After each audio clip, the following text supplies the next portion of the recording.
What's up, everybody? Listen, so I'm Jason Earls, and this is my brother. Kiddoe, man. Glad to be here, man. I'm excited. This is a new space that we're inviting everybody into. Now, let me explain. You're looking at the title, and you're like, what in the world? Yes. Right. You have my brother Jared is a psychiatrist, a licensed psychiatrist, not like your grandma who just knows a lot of stuff. Not a street psychiatrist. Right, right, yeah. Not a street psychiatrist. This dude, licensed, bonded, and insured. Like, Not to do it, man. I'm not trying to end up in jail, man. I'm not trying to end up in jail. Not at all. Yeah, and so, and you got me, your boy, who's a stand-up comedian, and I've been doing stand-up comedy professionally since 2003. So yeah, man. You've been doing this a while, man. So here's the thing. I have, bro. But here's the thing. So, I do some clubs. I do some, a lot of corporate events. But my audience is the church audience. Like that's my claim to fame, doing comedy in the church context. And so, go ahead. You gonna say? I was gonna say it, and that's the place to be, man, because church people got stuff to say. Church people got stuff to laugh about. Because there are so many things that are so true about what happens in the church. There's a lot of comedy in the church, man. Absolutely, and it's a lot. The reason why it's a lot of comedy is because a lot of it has a great deal of familiarity to us. There's a huge common ground that we've had all of our lives to observe and watch this stuff. Mm-hmm. So when somebody hits some stuff that you've seen, it hits that funny bone, or that strikes that funny chord. Exactly. So I get to what brought us together that you all watching don't know is that, like, man, Jared and I and his wife and my wife, we met at this huge marriage deal, this marriage collective where marriage champions, professionals all over the world, all over the country come. And so Jared and I got to talking, brother, and we saw some good conversations, man. There were some really good conversations. What's crazy, everybody, is Jared and I saw a lot of things that he and I observed about the church. Him being a psychiatrist, me being a comedian, we walk into churches and we just observe a lot of things. Typically, a lot of things that we see causes great rejoicing, and a lot of things cause great heaviness. Yeah, true. These are facts. These are facts. These are facts. I mean, it's one of those things where, like, because the church is just such a great institution. Obviously, it's a great institution, period. But in terms of, like, especially in the Black community, it's been an institution from a community standpoint as well.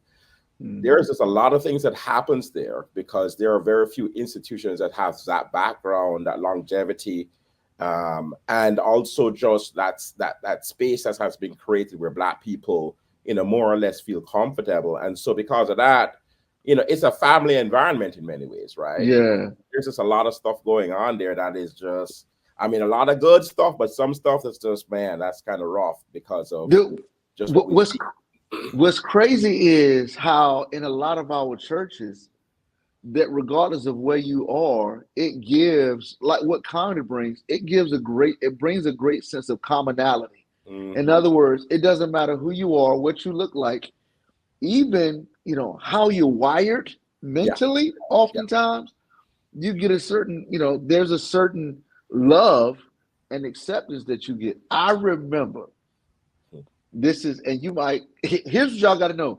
Jared, all the times, he will be the one to right the ship when the comedian's job is to take things, to explore the edges. Right. And so right. Jared's going to be the one that brings us, back. But there's this, before the term special needs. When as a kid, you didn't know what special needs were. You didn't know what what mental handicaps were.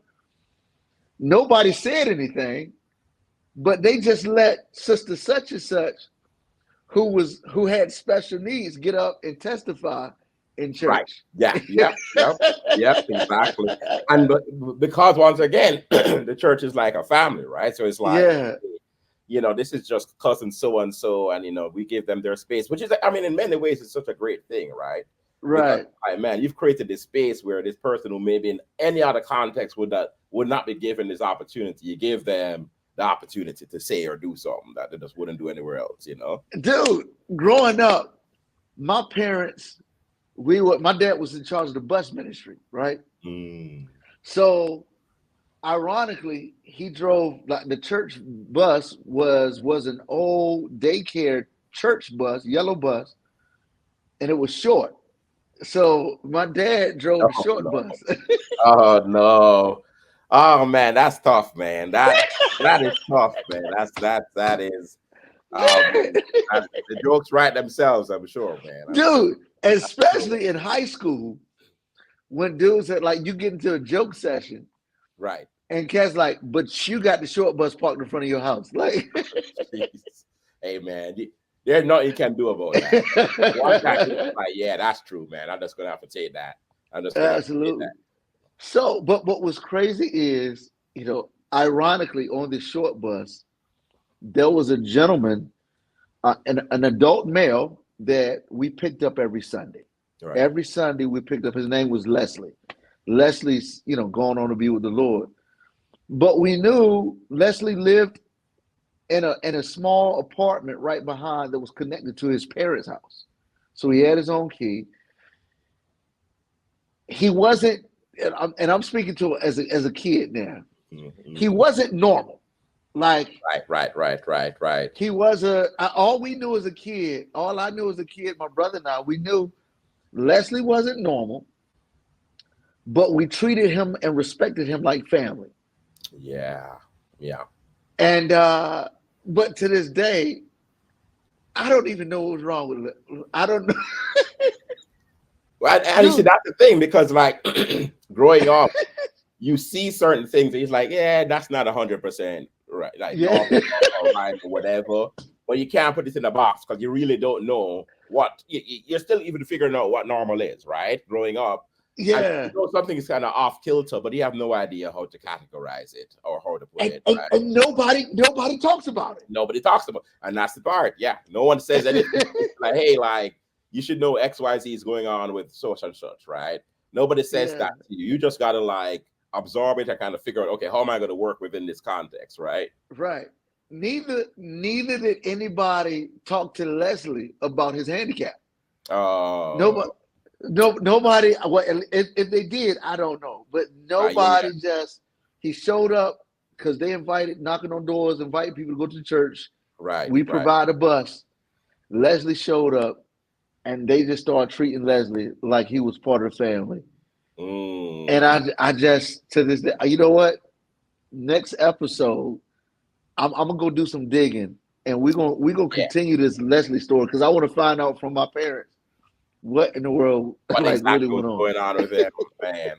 But that's so great, man. That's so great that they created that space for him, man. Because as I said, oftentimes there's no other place where you're going to have that outside of the church, right? Yeah, absolutely. In fact, at our church here, we have a few kids who have autism, and some high functioning.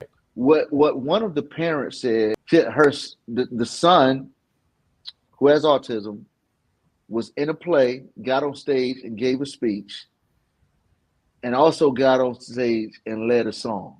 Oh man! And she said, where else would anybody allow my son the microphone? Right. With his struggles in talk. Right. Yeah. That's amazing, man. And that's what the church is supposed to be, right? So the church is supposed to be for the people on the margins, for the people that society oftentimes doesn't see or doesn't want to see, right? Yeah. And church is supposed to be a place where people like that are welcomed, right? Because God welcomes us no matter what we look like, no matter what's going on in our lives, and He wants His church to be that way. So that's an amazing thing. Because when you're not seen, or if you're somebody who cares for somebody who is not seen, it's a heartbreaking experience, right? So Right. when you create a space for them to be seen, yeah, that's when you be in the hands and feet of Jesus right there, man. Absolutely. And that's amazing on one side of the coin. Right.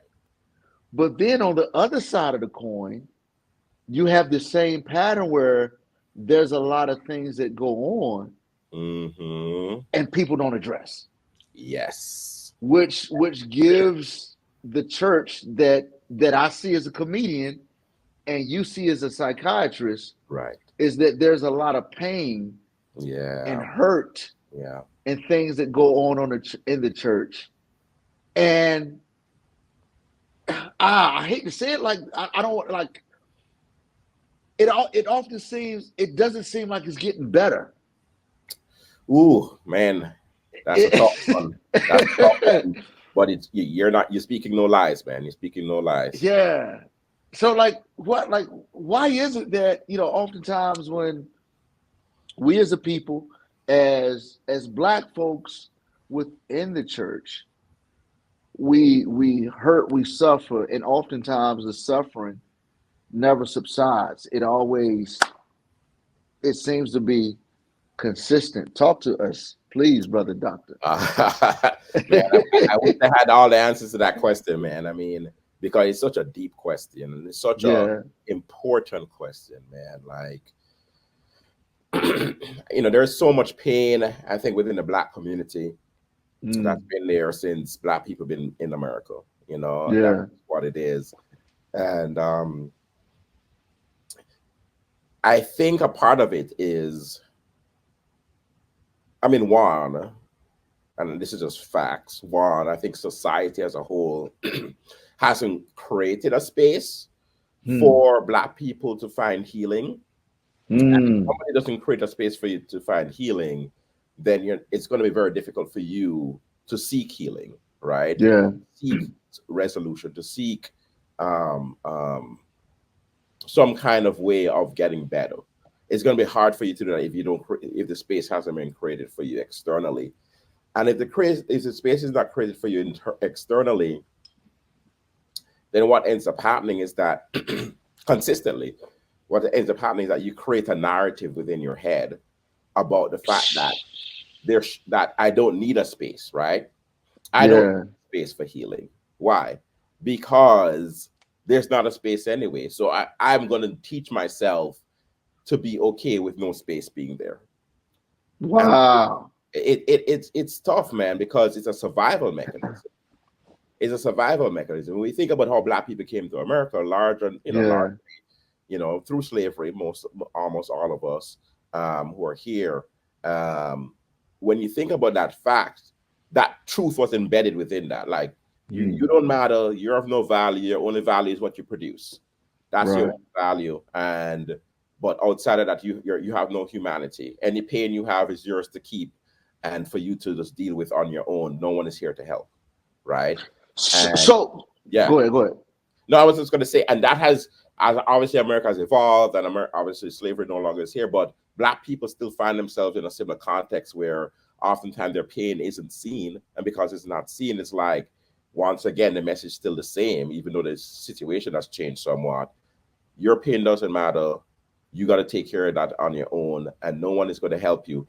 Therefore, the way I'm going to survive being in an environment like that is to say to myself, I don't have pain. I don't have things I need to deal with. Matter of fact, I'm going to show you that I'm going to be able to survive by grinding through all of this pain and not show you my weakness, because I'm going to act like I don't even have it.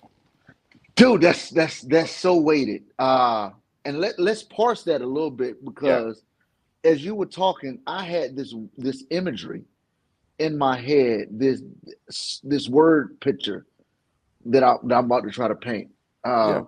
So because we in a sense, because society says that has not created that safe space for us to fight, then we in our own minds just say, all right, well, I'm not going to show you my pain. I'm going to suppress it. And that's almost, the imagery for me was like a little kid who's very aggressive fighting. and that's all that he's doing. Like he's become so accustomed to fighting. Right.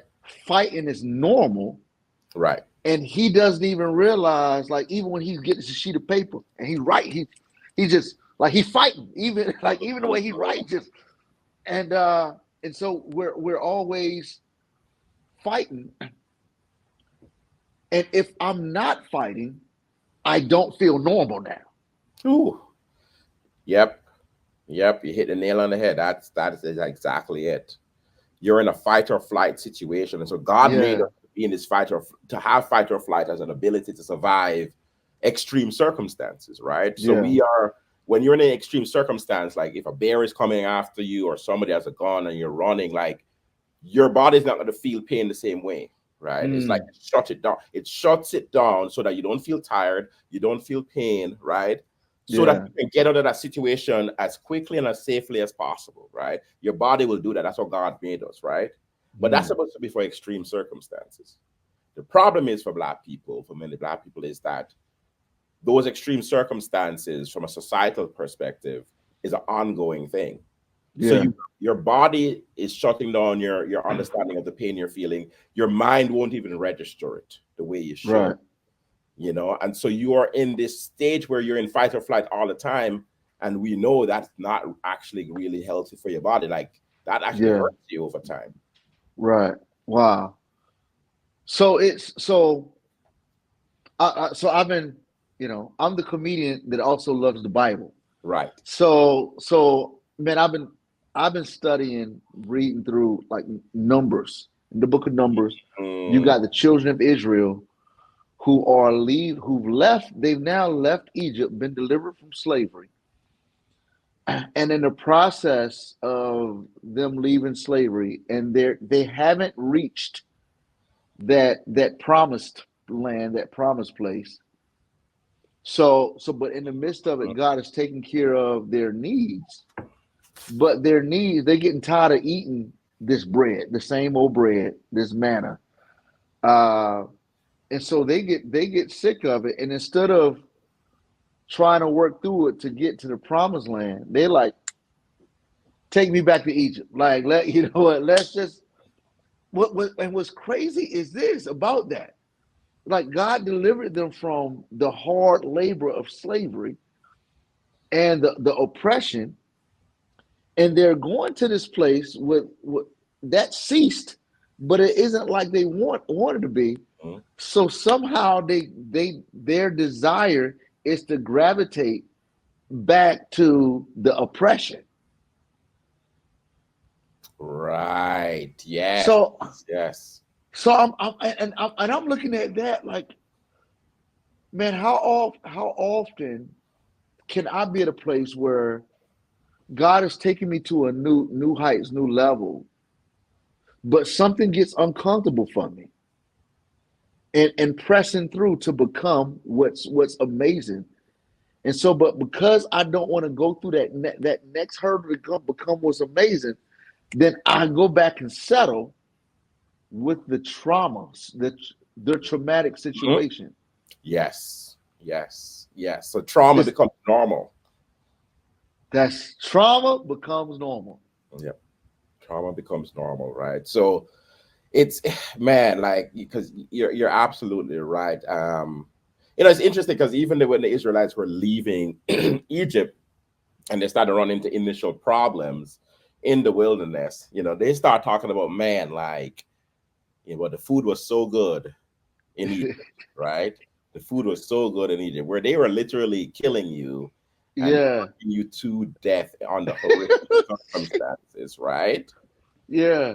And you're talking about the things were so, it's like you've been in this traumatic situation and like you don't even register it as trauma in the same way anymore. You're just like, yeah, I'd be happy to go back to that. And I think it's a part of the human condition where we really struggle when traumas become normalized. So they were in slavery for 400 years. So that becomes a situation where now this is embedded within you. Right. And so God, one of the things that had to happen in the wilderness is that God had to take Egypt out of the Israelites. So they left Egypt, but then God had to take Egypt out of them. Right? He had to teach them how to trust him. And that's one of the biggest things about the Sabbath is like, trusting God, like God is going to take care of you, all these different things. But it's a hard thing, man. Like, unless you're proactively working on it, Egypt will stay in your heart. Trauma will stay in your heart if you don't work on it. And then you become used to it. And so now you're defined by your trauma, as opposed to your trauma being a part of your story, but not defining who you are. So that comfort that we get from the familiarity of trauma. Yeah. What psychologically, what's going on? And you probably just said it, but what is going on that I would much rather have this brief pleasure more than fighting? Well, I hate to use the word fighting. Right. But we use fight. Well, growing, right? Growing. Yeah, right. We love, let me say this statement that I just came up with. We love pleasure more than going through the pressure. So in other words, the pressure that comes through the tough situation that we got to go through to become greater, we don't want to experience that that pressure. So we rather stay in the comfort, gaining the pleasure that trauma brings to us. Does that make sense? Well, I think there is, especially since you may find certain things that seem to give you strength, right? So for example, this is kind of out the way, but like, for example, you see some of this in some of like the gangster rap kind of narrative, right? Yeah. Where like your trauma in the hood gave you what you needed to become this successful person, right? So you've been grinding your whole life and so on. And so it becomes this normal thing for you, right? That is helpful for you to be where you became, what you became, the successful rapper or whatever you became, right? And the thing about it is that because we've learned to make lemonade out of lemon so much, that is like, man, when somebody gives you like this really good thing, you're like, no, but I'm going to stick with my lemonade, even though it came from the lemons, right? Yeah. You're holding on to this thing, the good things that we got from our trauma, right? And so, and the other thing I would say is that there's a kind of a false narrative that I think has been set up, wherein we are put in a position where we're either taught to say, okay, either I'm going to get the pleasure, or I'm going to get the positive things out of this bad situation, right? Or I'm going to avoid, or I'm going to press through and grow myself to get to a different place, right? And there is a third path, because that third path has to exist, because when you don't have the internal resources because you feel so depleted by your trauma, right? It's hard to then say, I'm going to press forward and try to grow, because growth requires resources, right?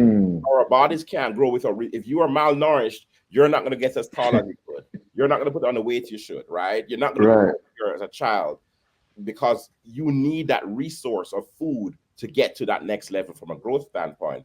And I think spiritually, I think it's the same thing, right? Yeah. Spiritually, I think it's like, and emotionally as well, it's like, listen, people have to be resourced. Like, you have to give them the resources to say, you know what? I think I can actually grow to this different place that you're telling me I could get to. Because otherwise, if I don't have the resources, I'm going to be like, there ain't no way I can get to that point in terms of becoming a healthier person emotionally.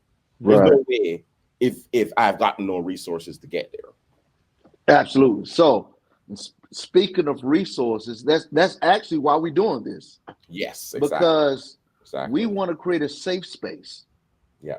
Where people can come and listen and deal with the pain, the trauma that we experience that's often ignored, overlooked, or minimized in the church. And so it's so what we want to bring to everyone is that this platform, a comedian who observes funny things or just a lot of consistent things, a psychiatrist who observes behaviors, patterns, and things within a group of people. Our jobs are kind of similar. Yeah, exactly. We take two different approaches to looking at problems, right? And so Right. that's the great thing. And I think both Yeah. approaches has things they can bring to the table. I think you hit the nail on the head, because I think what we really are trying to do, we're trying to create a safe space for people in a setting wherein, for many Black people, there's not a lot of safe places, Yeah. right? And even, unfortunately, even in the church at times, that can be the situation. And so we want to be able to, like, honestly dissect some of these issues that Black people are dealing with, especially within the church, and just be honest about it, right? But also see the humor in it, see Absolutely. the humanity in it. It's not like, well, these are problems that people have, and we're here to solve problems. But it's more like, let's have some discussions about what's going on. Yeah. Right? Let's just have some discussion, because there's not always an easy solution, but sometimes you don't need a solution. Sometimes you just need people to acknowledge that there's a problem, So right? good. And that in of itself creates some level of healing. And so I think we just want to create that space where it's like, hey, this is a safe space to bring up anything, so Yeah. that we can start to experience healing. Absolutely. And for you to see that, you know what? Oh, I'm not the only one. Right, exactly. That's huge. And I tell you what, because my wife and I, we run this program called Authentic Marriages, or a company Yeah. called Authentic Marriages. And one of the things that we do in our coaching groups is talk about just that. Like, we do a lot of group work with marriages, because there is healing within the groups. There's healing when all of us as a community come together and say, hey, this is a problem. And when you Yeah. recognize that other people are dealing with that problem, and that other people are struggling, it allows you to feel like, man, it's not just me. That is so Absolutely. huge. Absolutely. And speaking of which, you all have an amazing opportunity for couples to to to take a trip to an amazing, beautiful place Oh to yes. deal with Oh their stuff. yes. Oh So yeah, yes. talk to us about it. So we got our upcoming celebration of love retreat that we've been doing for a few years now. Actually, last year we actually went to Belize, which was just so awesome. And this year we're going to St. Lucia. We're going to St. Lucia. Let's go. It's gonna be a Pause, fantastic pause, time. pause, pause, because our this audience is primarily a black audience, and some black folks who used to, trauma might say, "You ain't supposed to be going to no St. Lucia." Oh, right. like, Yeah. Exactly. like, what you Exactly. mean? Yeah. I This don't need ain't to be going downtown. anywhere. No, no, no, no, no. Black people don't travel. Black people just the most traveling they may do is that they may take a bus somewhere, or they may take a flight somewhere in the continental United States. But Black people don't be going to other countries and visiting and all. And I'm telling you what, that is a trauma narrative. Yeah, That is a narrative absolutely. written directly by a trauma. We got to change the narrative. One of the greatest things that ever happened to me, I was in Japan, Yeah, downtown Tokyo at yeah. night. And I'm saying, I've got, some black friends who are taking us around, taking us to a restaurant. So we downtown, and all we seeing the black folks I'm with and a bunch of Japanese folks, just Mm. Asian folks all over. All of a sudden, out of nowhere, with a backpack, a black dude walking down the street, beaming, smiling. And it was, dude, I was so shocked. I was like, hey, boy, what you doing here, man? Right. Oh like, man, that's amazing. and That's it was this amazing. instant connection Right. that two black dudes who never seen each other in the middle of downtown Tokyo just saw each other and happy that we got out of the That's Americas. amazing. That's amazing, man. That's amazing. So you got an opportunity. If you're listening, you got an opportunity to go to St. Lucia and work on your marriage. It seems Yeah, like man. St. Lucia help you work on your marriage anyway. Exactly. Hey, just come in. Just being in that environment will be helpful. Will be like so like relaxing. But we're also going to be doing activities, fun activities together, and also like there's more therapeutic things as well. So check out the Celebration of Love retreat.com website to get more information. So on what levels? Like if your marriage is on in terms of crisis. Some marriages are level 0, meaning that everything's great. We have no issue at all. Level 2, 3 might be we pluck each other's nerves a little bit, but we survive, and it ain't the end of the world. But then you've got a level 10 or even 11 who just like, you know what? We've all but signed the papers. At what level should consider the retreat? That's a great question, man, because we'd love to have everybody, but the retreat really is so. Like our coaching groups, we take almost anybody. If you're really struggling, that our coaching groups are really helpful for that. But the retreat itself, the celebration of love retreat, is really more for people who you don't have to be perfect, because no one is, right? You could have some struggles going on in a relationship, but if you're contemplating divorce, if there's like domestic violence or like some serious like substance or mental health issue going on, we want y'all to come, but those things have to be taken care of. Those things have to be addressed in the right and appropriate way before you could come to one of our retreats, because we want to make sure it's a great environment for you, but also for the other participants as everybody else. Like exactly. Exactly. Man, this is supposed to be a fun exercise. Now they fighting like what? Exactly. We don't need that. We don't need that. So if I'm at that level 9, 10, 11 and a half, y'all have the coaching available. Right. Exactly. Just wait till you finish that program, then go to St. Lucia or wherever it's going to be next year. Exactly. We got a coaching group starting actually next week. So, I mean, if people are interested, we can definitely get them in. But like we have those operating pretty regularly. And so St. Lucia, that's where we're going this year. We'd love to have y'all with us. As I said, the Celebration of Love Retreat.com is where you can find more information and put in an application for the program, for the retreat, and then we can get back to you and make sure it's a good fit for you coming down in July. So we got the retreat, but also if you're not going to St. Lucia, we got something special for you. We coming back again. We're going to be consistent with this. Oh, yes. So, absolutely. A comedian and a psychiatrist walk into a church. Walk into a church, man. Creating a safe place for us to talk about the stuff that everybody deals with. Exactly. So, tune in. We're going to see y'all next time. See y'all next time.